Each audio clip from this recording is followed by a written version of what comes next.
আসসালামু আলাইকুম। আজকে আলোচনা করবো ঘাসফড়িং। ঘাসফড়িং এর মুখভঙ্গের অংশসমূহ নিয়ে। ঘাসফড়িং এর মুখভঙ্গের যে অঙ্গগুলো রয়েছে এগুলো মনে রাখার জাদুকরী কৌশলে সবাইকে স্বাগত। ঘাসফড়িং এর মুখভঙ্গ সহজ উপায়ে মনে রাখার একটা উপায় হচ্ছে হাইলাম একটি শব্দ ব্যবহার করি।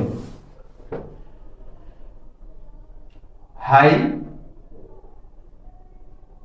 লাম এই শব্দটি ব্যবহার করে আমরা ঘাসফড়িং এর সকল মুখভঙ্গ মনে রাখতে পারি। যেমন হাইলাম মানে কি? হাইপোফ্যারিংস।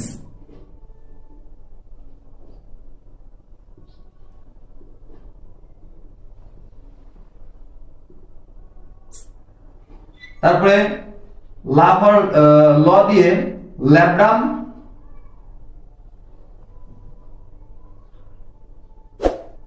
ল্যাব্রাম আর হচ্ছে কি ল্যাবিয়াম।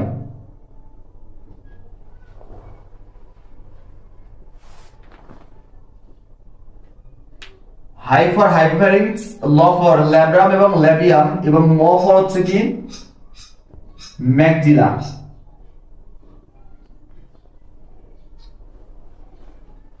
এবং ম্যান্ডিবল।